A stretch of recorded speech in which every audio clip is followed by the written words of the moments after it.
യുദ്ധങ്ങൾ എന്നും ലോകരാജ്യങ്ങളെ ഒരുപോലെ ബാധിക്കുന്നവയാണ്. ആരും അതിന്റെ കൈപ്പിനീര് കുടിക്കാതെ പോകില്ല. ഇസ്രായേൽ ഹമാസ് യുദ്ധം ഇന്ത്യയെ പ്രകടമായി ബാധിക്കുന്ന സ്ഥിതിയാണ് ഇപ്പോൾ കാണുന്നത്. പലസ്തീൻ ഐക്യദാർഢ്യം പ്രഖ്യാപിച്ച ഹൂത്തികൾ ചെങ്കടലിലെ ബാബിൽ മണ്ടേബ് കടലിടുക്ക് കേന്ദ്രീകരിച്ച് ചരക്ക് കപ്പലുകളെ വ്യാപകമായി ആക്രമിക്കുകയാണ്. ഇസ്രായേലുമായി ബന്ധമുള്ള കപ്പലുകളെ ആക്രമിക്കുന്നതിലൂടെ ഇസ്രായേലിനെ പ്രതിരോധത്തിലാക്കുകയും അതുവഴി സ്വതന്ത്ര പലസ്തീന് വഴിയൊരുക്കുകയുമാണ് ഹൂത്തികളുടെ ലക്ഷ്യം. അതിനൊപ്പം ഇസ്രായേലിനെ പാടെ തകർക്കുക എന്ന ലക്ഷ്യത്തിൽ ഹൂത്തികളും ഹമാസും ഒറ്റക്കെട്ടാണ് താനും.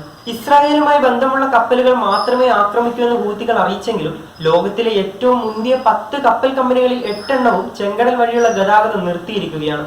നിലവിൽ കേപ്പ് ഓഫ് ഗുഡ് ടൗൺ ചുറ്റി ഏകദേശം $8 കോടി അധിക ഇന്ധനം ചെലവഴിച്ചാണ് ഇപ്പോൾ കപ്പലുകൾ പലതും ചരക്ക് നീക്കം നടത്തുന്നത്.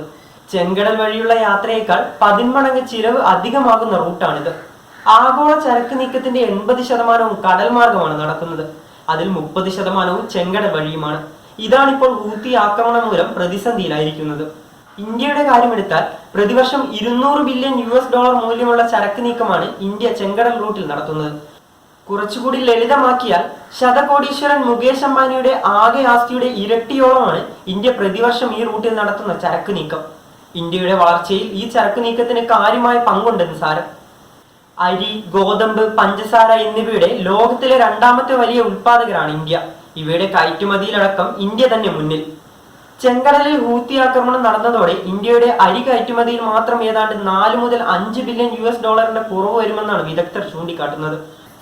വർഷാവർഷം 40 ലക്ഷം ടൺ അരിയാണ് കയറ്റുമതി ചെയ്യുന്നത്. ചെങ്കടലിലെ ആക്രമണത്തിന്റെ പശ്ചാത്തലത്തിൽ ഓർഡർ ലഭിച്ചിട്ടും കയറ്റുമതി ചെയ്യാനാകാതെ 5 ലക്ഷം ടൺ അരിയാണ് കെട്ടിക്കിടക്കുന്നത്.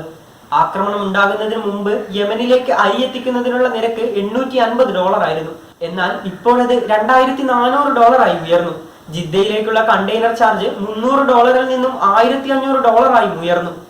ചരക്ക് കൂലി വർദ്ധിച്ചതോടെ കച്ചവടക്കാർ ചരക്ക് എടുക്കുന്നില്ലെന്നാണ് all India rice exporters association പറയുന്നത്.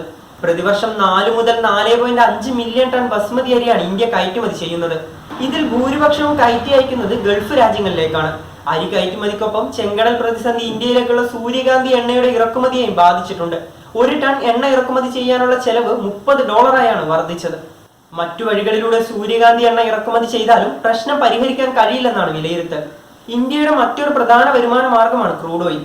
ഇറക്കുമതി ചെയ്യുന്ന ക്രൂഡ് ഓയിൽ ഇന്ത്യയിൽ നിന്ന് പ്രോസസ് ചെയ്ത് വിവിധ പെട്രോളിയം ഉൽപ്പന്നങ്ങളാക്കി യൂറോപ്പിലേക്ക് അടക്കം കയറ്റുമതി ചെയ്യുന്നുണ്ട് ഇന്ത്യ.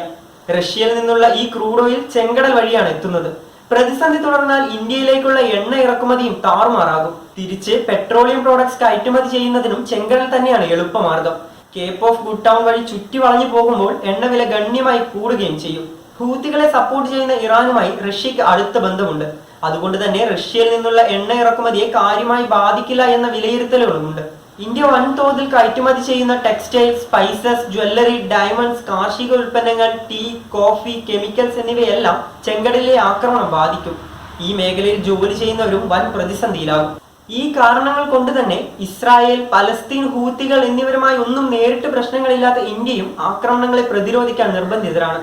ഇന്ത്യയുടെ മോഡേൺ ആംഡ് പടക്കപ്പലായ INS കൊൽക്കത്ത, ബ്രഹ്മോസ് മിസൈൽ അടക്കം സജ്ജീകരിച്ച INS ഇംഫാൽ അടക്കമുള്ള കപ്പലുകൾ ഏത് സാഹചര്യവും നേരിടാൻ സജ്ജമായി അറബിക്കടലിൽ ഇറങ്ങിയിട്ടുണ്ട്. പടക്കപ്പലുകൾ മാത്രമല്ല, ഇന്ത്യയുടെ എയർക്രാഫ്റ്റുകളും ചെങ്കടൽ ഭാഗത്ത് വട്ടമിട്ട് പറക്കുന്നുണ്ട്.